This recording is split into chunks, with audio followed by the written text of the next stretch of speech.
Na ko to hunga kai tiro mai kai te wharongo ngā korero. Ako putai ngā korero te whare nui o te hau tūranga. Ue te hokoto kai te mātau kai veti ni whare tūan. Ue te hokoto kai te mōhio. Te whare nei, te whare whakamaumahara i pōneke. Kai re tūana te whare nei. Te pāhea kai te teki, hoi anō. Te whare nei, tika hangi tōku ni whakaaro, me whakahoki mai i tiwi kāinga. Nā reira, me hurio ki te reo o tauiwi. Just outlining the information concerning this meeting house, the Hauki Turanga, which is in the National Museum in Wellington. Now, this meeting house has been there ever since the 1850s, 1860s, I think. Was taken away from here, from Gisborne here, the Gisborne district. Orakai Pūpā, that's where it was taken. It was taken by Richmond, wrongfully, because the house, the meeting house, the people that owns it weren't here at the time they removed it. In my possession I have the petition of the Parliament of that time. They want their house to be brought back, this meeting house brought back. But nothing happened. And as we're aware, it's still there today in the National Museum. Now, the importance of this meeting has been brought forward in this program. This is part of our heritage. This sort of works in with other programs on this film, as we're very much aware of that the people that really owned this meeting house in the area of from Gisborne right up to Ngati Porou people round to the whānau Apanui. Now, I'll expound a bit more on this meeting house, the history of this meeting house. During my researches, studies over the period of 20 years, I found the most significant part about the meeting house is the identity of the genealogy of the people that actually their ancestors depicted in the panels of the meeting house. Now, when this meeting house was built in the 1840s, 1850s, the carvers of that time and the genealogists and the elders of that time, they got together to compile the history and the genealogy of this most magnificent meeting house, the Hauki Turanga. Why I say this, I'll be expounding on the carvings later after the introduction. Now, during that time, the compilation of the genealogy of this meeting house, the carvers themselves, they carved this meeting house under the supervision of Rahari Rukupo. He was the master carver. He was a great carver in his own time, during that time. He created his own identification of carving cuts, meaning something. But after all my study, it became a book to me, as far as I'm concerned. I can understand what it's all about. Why I say this, the foundation of the meeting house, which is known, the name of the meeting house is the Hauki Turanga. How did the name derive the Hauki Turanga? It's simple. When you look at the genealogy from Pourangi and Hamo, Pourangi, the husband of Hamo Tumaitarangi, you notice that they had 3 children on the genealogy, as you find the senior child is Hau, the second one was Uero, the third one is Uero, Romayanyonyo. Now, when you look at the compilation of the identification of the genealogy of the meeting house, the Hauki Turanga, you notice all the common ancestors that depicted in the panel all came off Hau, the senior child of Pourangi and Hamo. And you notice there the highlighted, the green highlighted, indicating that ancestor is depicted in the panels of the meeting house, the Hauki Turanga. Now, before I proceed with naming some of these people, I'll go back to the actual carving, the names of these common ancestors being carved in every panel, just above there, below the heke, on the heke there, bed Kowhaiwhai Park there.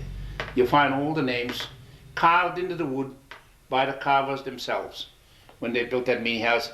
It's impossible to remove the names. If you remove it, you damage it, because you can see it's been taken out.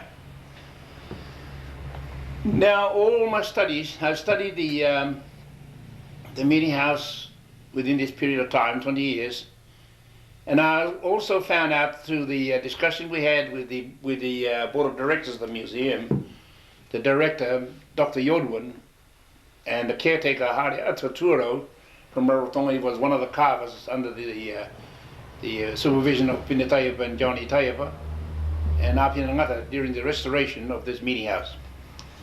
Now, the part I couldn't understand was, during the restoration of this meeting house, not one of these carvers noticed something very, very important in the creation of Rahuri identification of people in wood. Mind you, I'm not a carver, but I've been studying genealogy quite a bit, and I understand, through genealogy, I understand the gift of carving. How the carvers themselves created a book, a history of the people, that reminds me of the Italians and Egyptians and Hebrew people, all their carvings, all their histories carved into granite, rock, but ours is done in wood. So we've got nothing to frown upon, to say it's just another piece of wood, but it's not. It's very historical, readable, and understandable.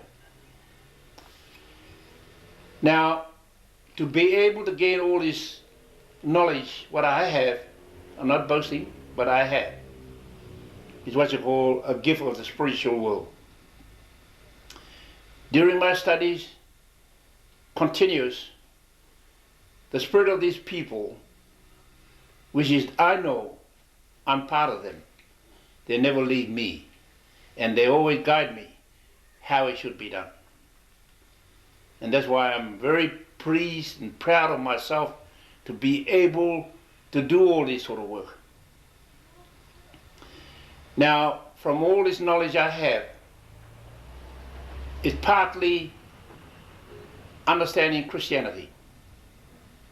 Because to me, the compilation, the setting up of the carving of this meeting house is very, very familiar to what the scripture. Because in the scripture, the beginning of time, from Adam and Eve, man's identity was placed on stone. Same thing, names of people, a genealogy of the sixth generation, the house of David, and all that. It's the same thing, applies the same thing. But the only difference is with ours was done in wood, in carving. But now we had to bring that wood back into words to make our generation understand what it's all about. Because there's not one person, as a non-carver, be able to read the carvings. Impossible.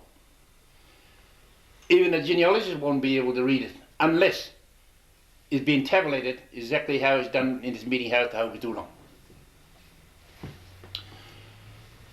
Now, took me 20 years, over 20 years now, to achieve my goal, what I was doing.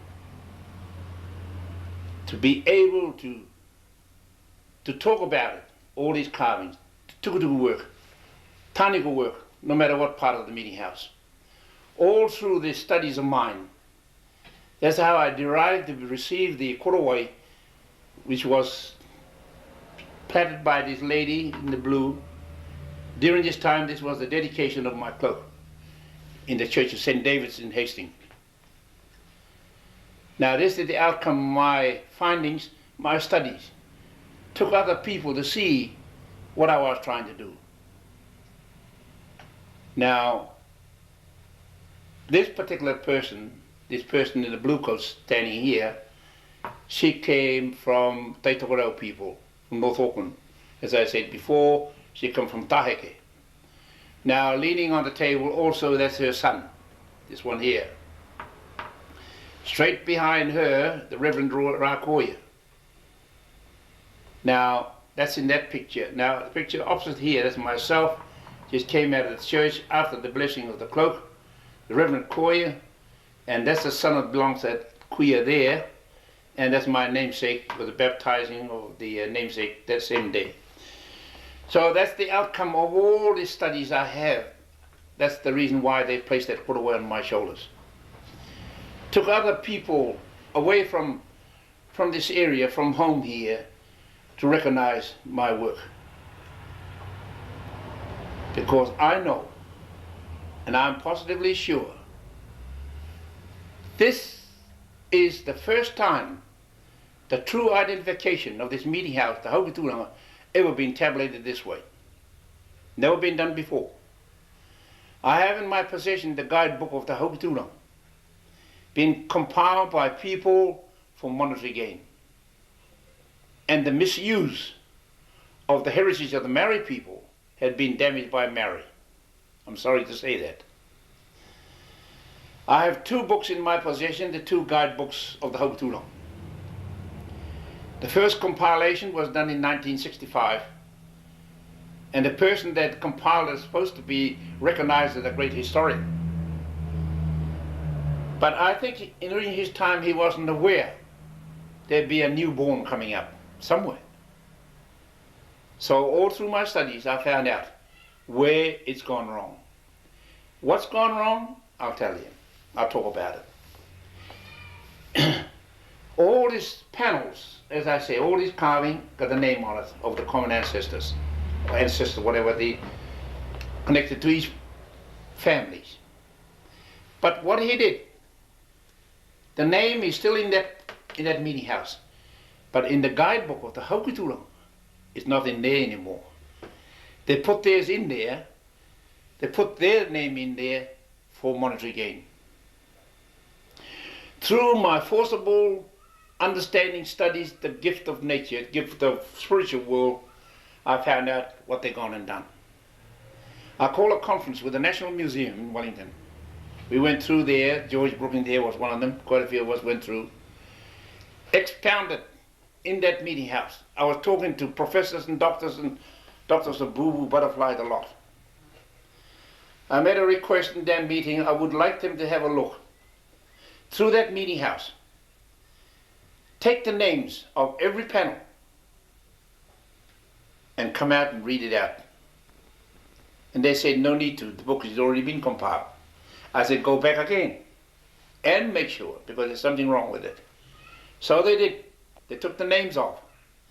Now, when they came out, more or less a laughing stock when they looked at me, but it didn't worry me whatsoever, because I was more advanced in knowledge of that meeting house than they did. So I say to Hare Atatura, Charlie, it's a shame. You, the caretaker, and these other people as the board of directors, surely you fellas should have checked this information that's been given out to the public, to the people from all over the world. The books were sold for $3 to $4 a copy. Millions of tourists been through that meeting house. That's the reason why that meeting house is valued at $20 million today. It's a terrific value. But the key to all this is up to me. Because during our conference, the new book being compiled, recompiled, they found out the name that's supposed to be in the book is in the carving, but it's not in the book. The name of a woman by the name of enei. She was carved into the panels, but her name is removed out of the book and put some other name in it for monetary gain. From all this information misleading the courts believe in that book, but I don't know what they're going to believe in now, because it's not there anymore. The museum had thrown that name right out of the book, and the book is thrown out. I got two copies, the new and the old, and they put back the real name, enei, where it should be. Enei out. That enei was used as the mother of the Raharirukupo from Gisborne. So therefore, that mother is not there anymore. There's no Raharirukupo either. This is what I'm talking about. What I was talking about, finding Rahari Rukupo's daughters, his daughter, which they said never had its children. Now there again, what's been going on? Why I'm determined to solve this problem, to bring justice to the people, give people back their rights, which is their rights. I'm not going around fighting people. I'm talking about facts. And that's the reason it took me 20 years to study. Now, when I talk about the carving now, I go back to the carving. I talked enough. But I'm talking about the genealogy. Through my researches, I found out, of course, the name of the meeting house is Hau, because automatically, all through Hau, issue to be able to get into that meeting house. This is all Hau's issue. That's his brother Uero. Uero had no issue in there. Might be one, maybe. I don't think so. But the other one is Rongmayani with his sister. She got one. She was lucky. She got one issue in this meeting house, Turanga. Person by the name of Kautapere. Kautapere, to beget, was a grandson of Rongo Whakata. The Rongo Whakata that they're talking about here, that the Rongo Whakata came off Rongmayani, came off to Maurire. That's what genealogy is all about. Giving the right direction of a person to identify the issues. Now, Rongo Whakata ancestor, common ancestor, came of Rongmayani, of her, the youngest child of Crowley and Hamo. From Rongo Whakata to beget is Kautapere. Kautapere to beget Tamatorongo. Tamatorongo married Matero. Matero is the issue of Promata and Fine. Three sisters. Matero, Tawhipare, Te Atakura. Matero at Wharepong, meeting house. Getting the picture now? Now, when you look at the issue of Matero, it's mostly up the coast. Matero's issue on her first marriage, Rangitaro, to beget all those people in Hiruhara. I'm talking about. And some at Wharepong. On Matero's second issue, on Tamatarong, to beget all the guns in this area. Because Matero came and lived at Tichirangi behind Porawi. They lived there, her and her husband, Tamatarong. And that's the place she dwelled for quite a while, and she had a lot of issues. Her daughter to beget the twins, Rongmai Mihiao, Rongmai Weha. Now, between these two girls, Rongmai Mihiao, Rongmai Weha, without them, on their genealogy, if you're not on them, you'll never get to that meeting house. I don't care who he is. You can try always to get in peacefully and harmfully and get the warmth of the meeting house. If you do the radical way of doing it, you'll never get warmth. So that's the outcome of all these researches. Through Rongmai Mihiao, Rongmai Weha. Now, that's where the carving world comes in. Now, during my studies on genealogy, the part I couldn't get over was, every time I put the genealogy together, I seemed to come off Hau. Back to Hau, continuous, back to Hau. To be able to bring out the issues of the highlighted marks you can see here, all on the Hauki Turanga. You've got to come off that Hau. All this part here, all this issue, there are 5 ancestors depicted in the panels of the Hauki Turanga belongs to the Whanawapanui. Whanawapanui people. How come? Of Taua. 3 brothers. There's Taua, Mahaki, Haguchi. They came off Hingangaro, married Iranui, the sister of Kahunu, to beget those 3 boys. Now, Taua went to the Whanawapanui. He was kicked out of Tolago Bay. He went to the Whanawapanui, married into those people, and that's his issue. And he got 5 of them depicted in the panel of this meeting house. Got the picture now? All right. Then we come to the other issues of Matero, also starting to come out, see? All on the Hauki Turanga. They came out on those twins, Rongmai Mihiao especially. She's the one. Now, when you look at the whole meeting house, the carving, when I completed the whole thing, the genealogy,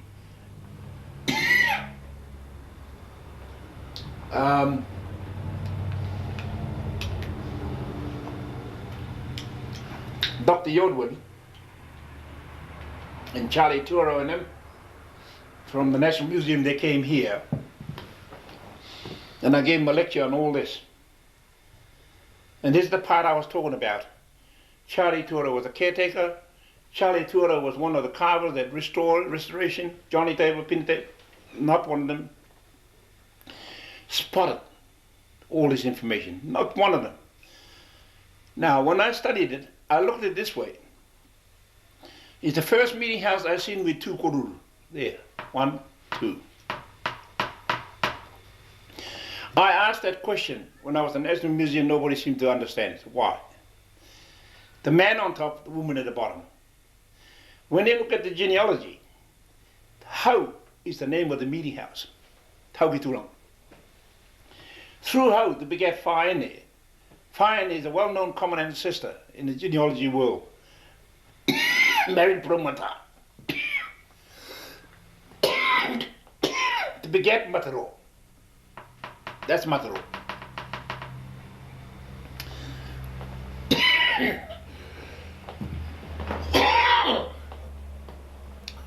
From Mataro, as we are aware on the genealogy,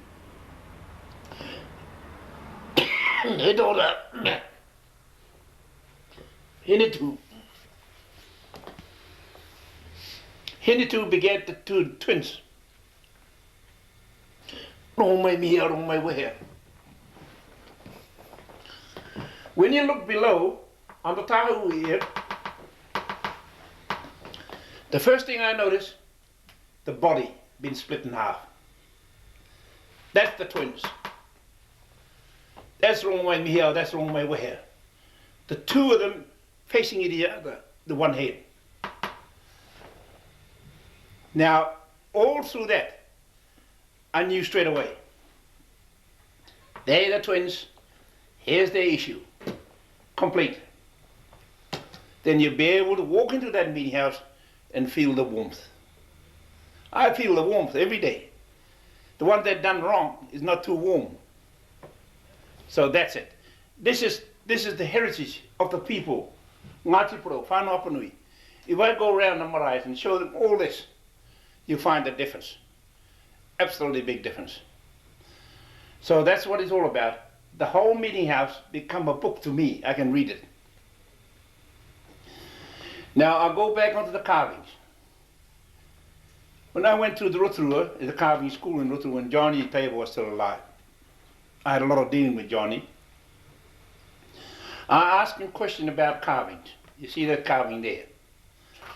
I said to Johnny, could you explain to us why in the creation of this man, Rahari Rukupo, why is some of his carvings that got a big mouth, people, you know, beak like that? Why look vicious? The answer I got from him, he's a stern talker, sharp talker. This fella, whoever he is, he's very, very sharp talker. And that's the reason why he's like that. And the other one I asked him was the 3 fingers. 1, 2, 3. Rahari Rukupo, the creator of the 3 fingers. I said to Johnny, John, what's the meaning of 3 fingers? He said, well, I tell you what. According to present day people, Pāhea people especially, he was saying, they reckon that the Father, the Son and the Holy Ghost. And Johnny said to me, that's what they think, you see. That's their thinking. But in the carving world, it's a different matter altogether. This Raharui, Lazarus, is one of the greatest carver ever been. He created a carving, as I said before, become a book. You can read it. During that time, when they carved this meeting house, the understanding of the biblical terms wasn't so available to them. How would they know the Son, the Father, the Holy Ghost? But the people of that time were so close to nature, I think they knew more about the Creator than what they know today. What do they know today? Lotto. So when we look at it, Johnny, according to Johnny, the 3 fingers meant that the birth of mankind, the growing up of man, the time of death. Those are the 3 things that you have in life. And when you're born to be a human being, then you grow up to be a man. You feel something. You're becoming something. Then the time of your death, you know more.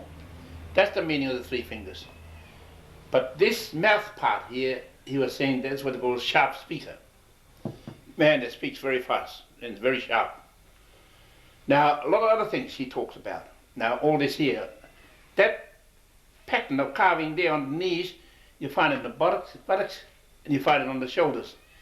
That's taparangi. That's the name of that, taparangi. You find that taparangi mentioned in Maryland courts in the microfilms, talking about the boundaries of land of Te Hau, taparangi, that thing there. And Charlie and them aware of that. Maoris use it as a boundaries. They know they talk about stones, whatever. You know, they never had theoretical lights those days. They never had boundaries. So that's what it came out to be. Now, I say to Johnny, why is it some of these circles go into the middle and stop and go back out again? The answer I got for that is that it's a recycle of the human race from generation to generation. I never heard it before. And I asked him, why did they put it on the knees? Why did they put it on the buttocks? Why did they put it on the shoulders? That particular design. The answer I got from him, man always on his knees when he's working hard. And man always produces a baby by moving his buttocks. Backside, isn't it? And that's where the strength of man to recycle the human race. And of course he carried the burden of mankind on his shoulders. Isn't that wonderful, isn't it? Like a book. Now, we go along further here. You notice here the Turanga at the back here. If you have a good look, that person up there looks normal. Expression on his face. That one there beginning to feel the strain. That one there very strenuous. I asked Johnny, what's the meaning of that? He said, just plain common sense. Put somebody on your shoulders, you feel the weight. Then somebody else get on his shoulders, you feel the weight more. So that's the reason why they're pulling their faces all the way up. To me, it's only a design, but it's not. It's got a meaning. So that's that lot. Of course, we're aware of this. A child between the legs. That's a baby, yeah. Issue. Now, here we have, again, all those circles. Some of them have a complete circle. Some of them got a different design, like this one, see? You go in the circle and comes out, like that. That's a woman. See, you can make carving. You heard me talking about how we're going to tell a woman from a man. The carver should be here to understand what the genealogy is about, isn't it? But no carver came to that hui at Awatari. Nothing. Now, if you're going to throw the book at them, say, here's the whakapapa, how would they know which is which? You'll have it all male, marrying male, which they have the practice of a male, a woman, up to the heke, up to the tahu, join up and marry to the other side, to beget a child, whatever. But if you're going to have 2 men under one popo, boy, there'd be a lot of trouble, wouldn't it? So that's what it's all about. Now, after we leave all this carving here, now come to the tukutuku work. You see the tukutuku work there. You've got the patiki there, patiki. You know what the patiki is? Flounder, that's a flounder. Then you got the rainbow, the toro, that one, potama, pura fetu, that one, see? Another potama here. All those tukutuku work been placed out in their respectable places. They're not put anywhere. Now here also you find the 2 rainbow, the toro, rainbow, the turutu. Now you've heard about the history of these pattern. That's the pattern of the rukapanga birds that brought the kumara from Hawaii. That's the one there. Now, what I was talking about, the tukutuku and the carvings to be tukutuku placed in the proper respectable places. Now this is part of our meeting at Awatari. Nobody ever brought this up during that meeting. So I brought it up. Now it's been confirmed that I had to go back and finish it off.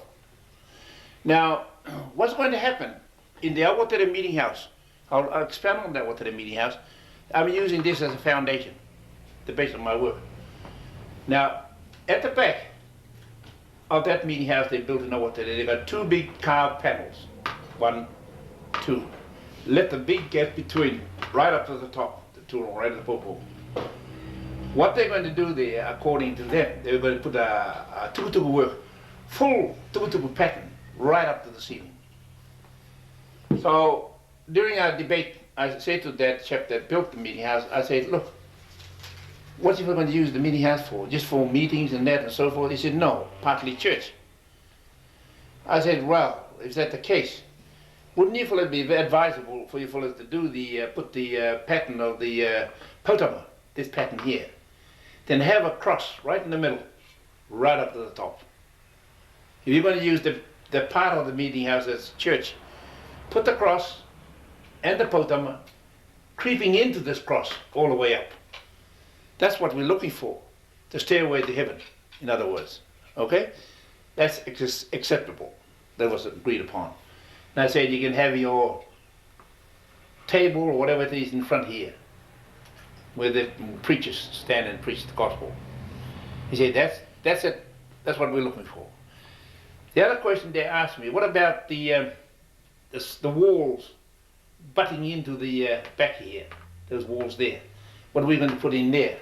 I said, well, to me, this is my own way of thinking. I could picture it while they're talking because I've experienced doing meeting houses, let alone talk about genealogy and all that. And I say to them, now, the next pattern you've got to introduce there, the tukutuku work, would be the purupura fetu. The purupura fetu is the stars of the Milky Way. All right? Now, you've got a history, purupura fetu on both sides. Now, you've got the fetu mataro. Fetu mataro is the star. It's the history of a star. And you've got the tipuna, the grandmother of Te Etahi, over the hill, Hinurube, looking over to the star, to guide her to the stars of the new meeting house. That's it, confirmed. So I've got to go back and finish it off. This is the things I've gained from my studies. I studied a lot of things, gained a lot of things. Now I go back on to finishing off onto the work. As you notice here, again, this is a different line on here. Pachiki, that's a flounder. That's the Roima Toro. Those two, I have the whole history already on tape.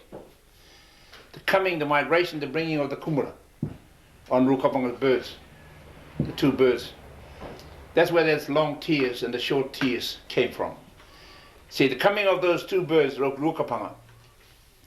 When the second in command of Rukapanga, a field officer, came with the migration, I suppose, at that time, he went back to get the kumara. He found out that the climate, the land was suitable for planting, and summertime was coming on, and he could see all the native trees in the bush blooming. He knew straight away it was summertime, springtime. And there again, they used Papa Togarewa as a sextant for their finding of the climate. Hey, all done by things of nature. So what he did, he went back, of course, to where they came from, Hawaii, Palmoro. So this old fella, Rukapanga, said to him, now it's been a suitable place for planting. You have to get back as soon as possible so you'll be able to do your planting. Get kai for your people. So he said to him, it's a long journey coming on a canoe. And that old fella turned and said to him, well, I'll tell you what, you take my sacred birds. You go on one, and the other one will take the shubas and fly back, and get back quicker. So, before he left, Rukapanga said to him,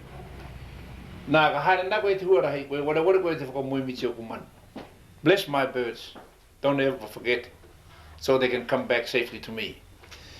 So on the journey over, coming home, he forgot about these birds, and the birds started to cry. Felt sorry for themselves, they'd been forgotten. On their flight over, just on sunrise, coming over the east, followed from the east, and the birds could see the top of Hikurangi Mountain appearing. So they flew straight for the Hikurangi Mountain. They knew they were back to Aotearoa. They went back into Aotearoa. And that's when they removed feathers and threw it on top of Hikurangi Mountain. And the blessing and the glory was placed upon the Ngati Porou people. The people, I think, is very much unaware of it. They talk about the maunga, Hikurangi, the maunga, Ngati Porou TV, way Budao. But what's the background of the history? This is what I'm talking about. The birds of Rukapanga. And the birds of Rukapanga itself has a terrific history As you can see, the introduction of the long tiers and the short tiers in all the tukutuku panel work right throughout New Zealand. So that's the history of those two birds, rukabon, which has already been tabulated. I got it on the film talking about it. Now we go on to the carving again. Here we have this carving here. You notice here this person had two tongues. You notice the two tongues sticking over one over the other. That one. Is that one? Two tongues? Can you see the split tongue in there? He's a double talker. One minute he's talking about something else, then the next minute he's talking about something else. That's what Johnny was saying. Fork tongue. That's what that is all about. And you notice also some other identification on that person we can talk about. And the same applies with that one. He's got his own history of himself. I can keep on talking. But to go any further, I'll talk about the child between the two legs, between the legs. That one there upright, that one there, that's all right. Sometimes you find a child slightly crossed. That's why it's called bridge birth. So, carving become a book, history of the people. Is that right? It's all there if you can read it. And this is what I always, I'll be stressing this point when I go back to Te Hau, I'm taking this with me. I always look at it this way. Every marae should have one like this. The genealogy of that meeting house and all the issue. There won't be any argument. Having one of these hanging up in each marae be beautiful for the young people to be able to say, oh, that's my tipuna, I'm part of this meeting house. And they become free to walk onto it. Not only free, they be able to have some responsibility to look after it. At the moment, we're in darkness. Now, as for this one, if I bring out all these issues right up to the present day generation, these people, all these people, whoever they are, they'll be holding their chest out when they find out it's $20 million worth of building there. Hey, that's how I do it. Because I know a lot of them don't know nothing about it. Nothing. Weak. I've been to Iran 2 or 3 times. Now they're very backwards. But the sooner I release all this, the better.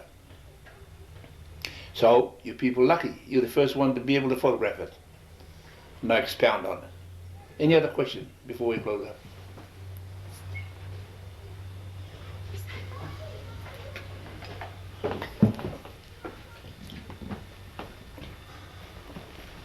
I just want to have a look, see what they're talking about.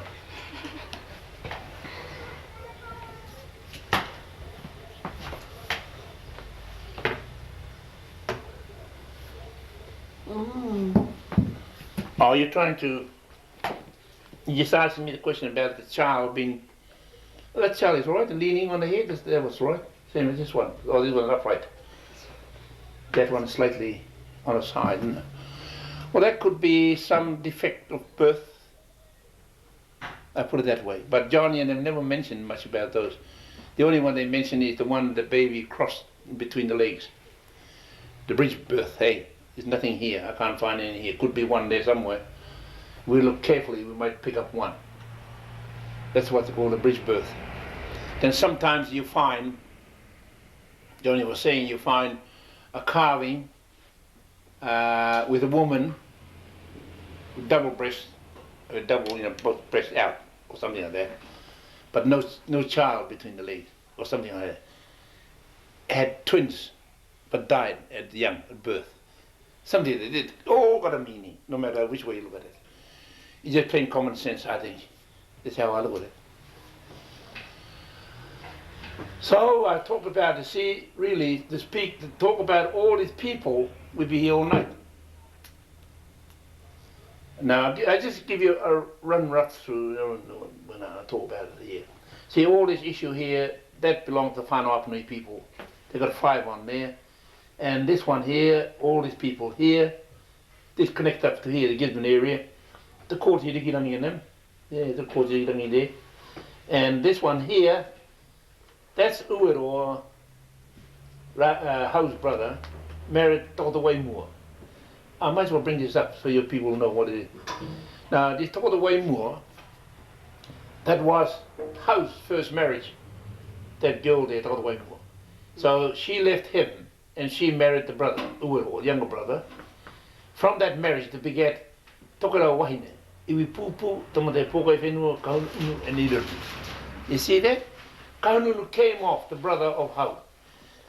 People talk about kahununu, they never ever brought that out. I don't know why they're afraid. They must be frightened of showing their identification that we're part of it. So that's what it is, that's what that part is. Of course, here we have an issue, bringing out the issue on the Turanga also of this Uro, Hau's younger brother, there. Kahununu is on the Turanga. Now, the reference to that is page 65. The point you got to be careful of, some of these people is not actually in the meeting house. They're not actually inside there, not even named on those panels. They're outside the meeting house, but they married into the people that's in the house. Got the picture? That's why Kahununu is there. How Kahununu come to be there? There, he married this Rongmai Wahine and Kahununu and Kauranui. That's how he come to be in there, through that girl. That's his issue. That's the reason why he's in there. And of course, being Hau's younger brother, they allow him to come in. That's the genealogy in the carvers. And not only that, Kahunu's second marriage is etahi. That's the woman, the very seniority woman from Whakapapa. And that's where our big connection to Kahunu on that one.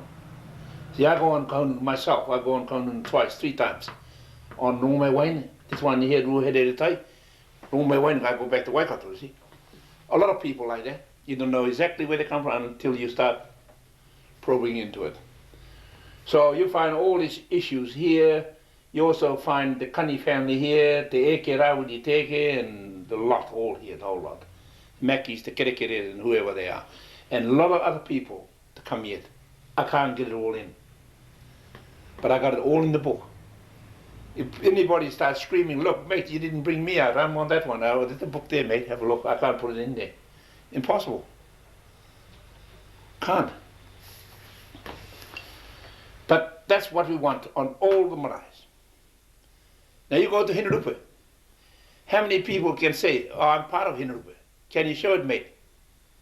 Oh, I live here. That's all you get. Now, which part?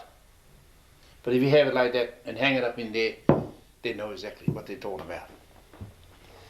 Now, I'm here at the